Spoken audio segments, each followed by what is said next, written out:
Hi, everyone. This particular request on the Ideas portal has been one of the top voted ones for quite some time. If I read through it real quick, the gist of it is that the purchase order receiving flow currently require you to scan in the purchase order number. And oftentimes you do not have that available for scanning. So the only option then is to print out the arrivals expected today, as well as the product receipt lists for all of them, and scan from paper during receiving. Now that I'm on the Cloud for Sustainability team, we cannot really have you using so much paper now, can we? One of the reasons why we have not implemented this in the product yet, as many of you are well aware, extending the mobile device flows is quite complicated and cumbersome in X++. Now, the last feature that I created before departing for the sustainability team was the Detours feature.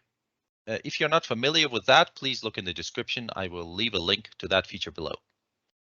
Working on the detours and having in mind this item from the Ideas portal inspired me to create the feature that I would like to demo for you today. So let's jump right in. I will go ahead and open the purchase item receiving menu item that we have in our demo data. All of this is completely standard, but what I have done is I've configured multiple detours for this particular step in the purchase receiving flow. Where we need to scan in the purchase order number, right? On that step. We can now look it up instead. We can look it up by vendor. We can look it up just for all POs from today, and we can look it up by item number. If we can scan it directly from the package that we received, for example. Let's go one by one and try them out. So if I want to look up POs by vendor, you can notice here that I've configured it in a way where I will be asked to enter the vendor name and not the vendor account. I wanted to show that wildcards are enabled for this. So imagine that I know that I'm expecting a couple packages today from a vendor called Tailspin something, but I don't really remember the full name. But I can type in tail wildcard, right? Tail star, and I will see 3 purchase orders. One was expected today, and 2 are a bit older from demo data. What I can see here is a list of fields that display information about the different purchase orders. I can see the vendor name is Tailspin Parts. That's the one that I couldn't remember. Now, if I select one of them, it will immediately go back to my main flow and populate the purchase order number for me. It's pretty cool. Okay, let's try another one. Look up POs from today. There is no entry that is needed from the worker here, just showing some of the filters that will be applied, and I can just proceed. I can see 2 purchase orders are arriving today, one from Fabricam Electronics and one from Tailspin Parts, with additional information about each of the orders that are expected. I can select one of them again, and it will be populated back into my main flow. Last one allows to look up the POs by item number. So here I just kept it simple and basically asking the user to scan in the item number. Having done that, it will show me the purchase orders that have a line with such an item on it that are expected for arrival today or within the last week. I can see that I have 1 unit of item A001 arriving, and then I have 30 pieces of that item arriving on another purchase order. So I would select the corresponding purchase order based on what I see in front of me in the package. Now that I have selected the purchase order, I can proceed to the next step, which is scanning the item number. And again, the item number might not be available for scanning, which means I have a lookup function for all of the items on that purchase order. When I select it, you can see that the purchase order number is pre-populated from the main flow.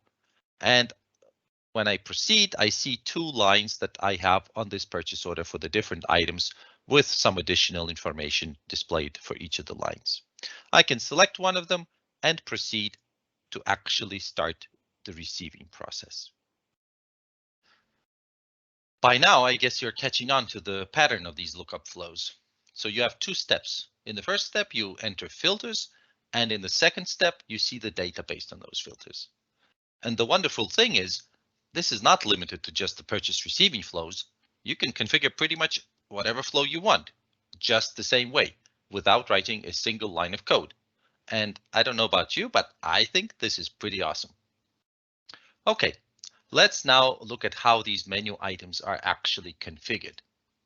So I called all of them to start in a similar way, starting with lookup, just so that it's easier to find. Let's go through them one by one. So the first one that we looked at was lookup POs by vendor. You can see it is a new mobile device menu item type of mode indirect and activity code data inquiry. Now, the only property that I need to specify on such a menu item is a table name. This will be the base table for the data that is being retrieved. You can open the lookup for it and search by both the table name and the table label. Once I have selected a table, two buttons at the top right light up: Edit Query and Field List. This should be pretty familiar for anyone who has at least once configured a work list menu item. Edit Query will allow you to define a query based on that base table that we selected. In our case, it's the purchase orders. As you can see, I've configured that this particular menu item will be querying out open purchase orders that are expected to arrive anywhere after the 1st of January 2020. Now, I have also explicitly added an additional filter based on vendor name and left its value blank.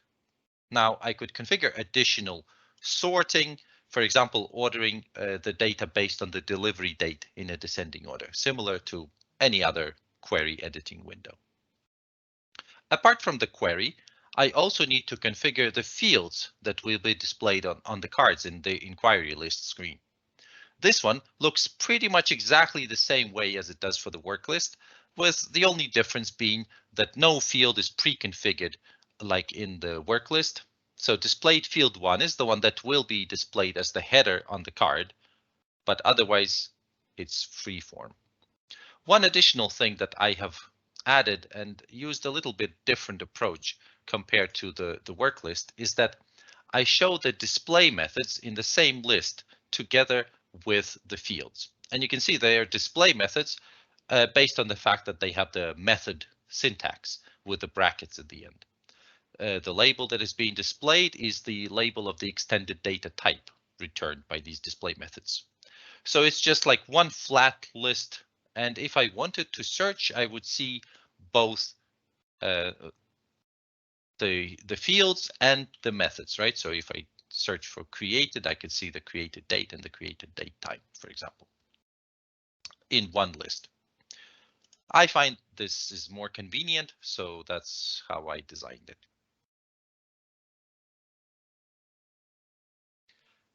If you look at the purchase orders from today, the query that I have configured is quite similar: to return only purchase orders that are open and that are expected to arrive today.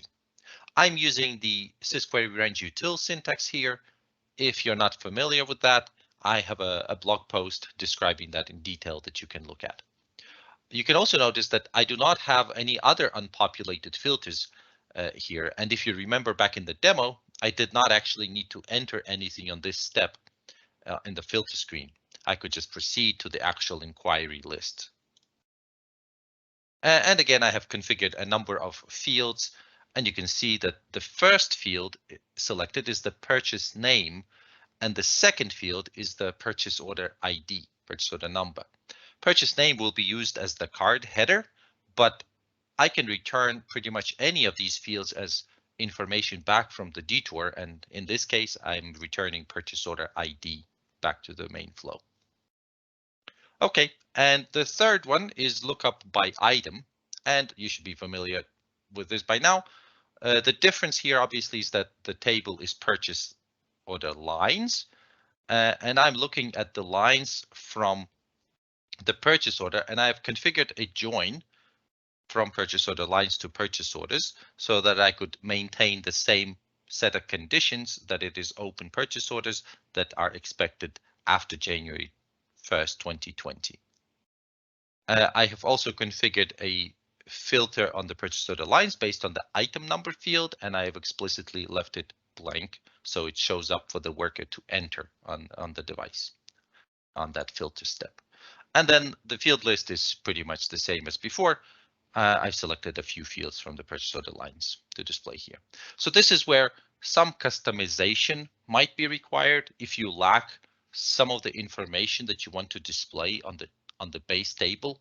For example, maybe some additional information about the purchase order or the vendor even that you would want to show. You could easily add it through extensions by adding display methods to the corresponding table.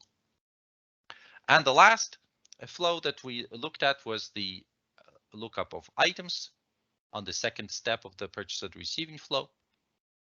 And you can see the table name is purchase order lines. And if I open the query, you can see I basically only have the one filter here on the purchase order number. This will be automatically populated from the main flow. I've selected a couple fields to display, nothing kind of new or unusual here.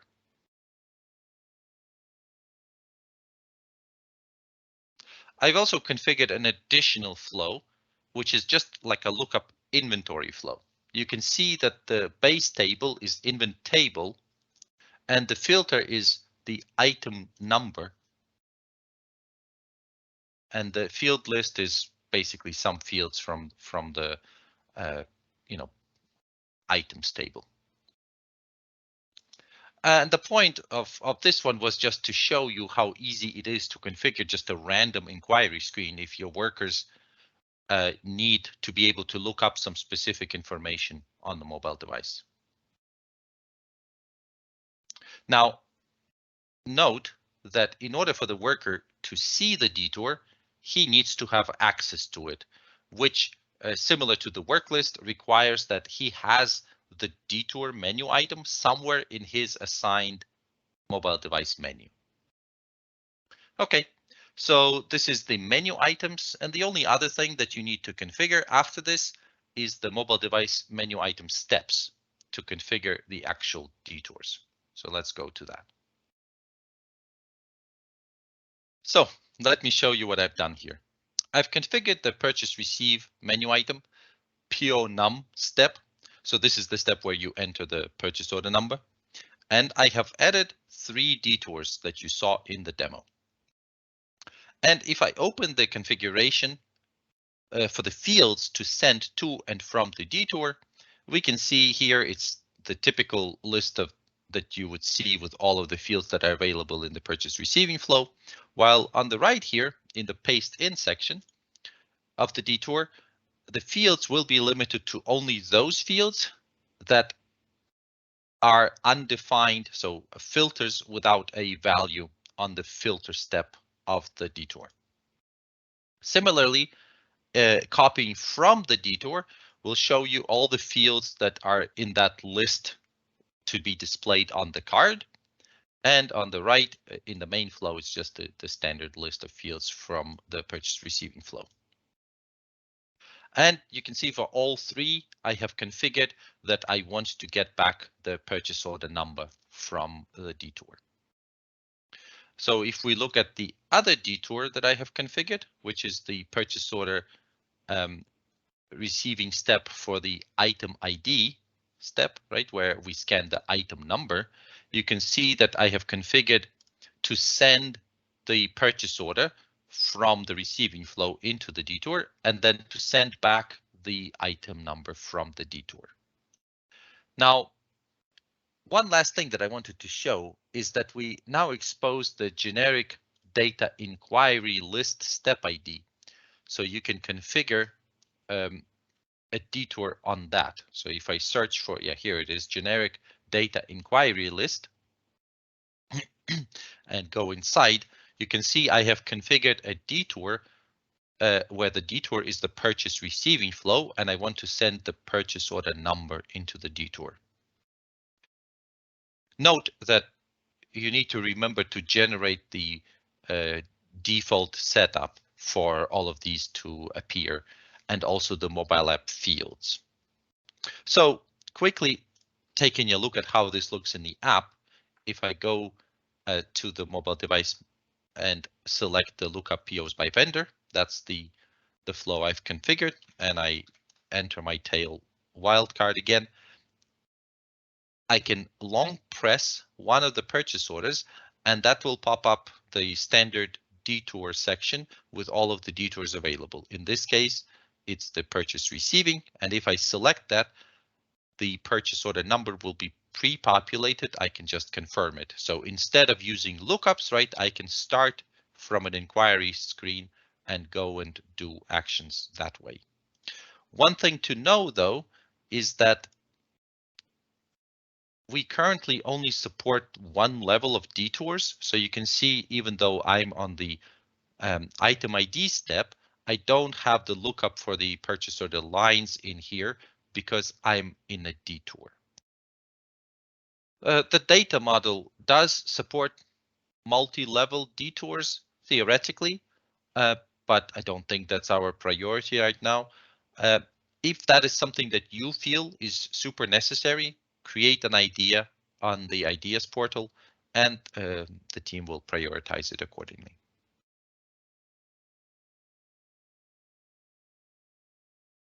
And that's pretty much all of the setup that you need to do to make your purchase receiving flow much more flexible than it is in just standard without detours. I hope you liked this. I sure enjoyed working on this over the weekends, and see you in the next video.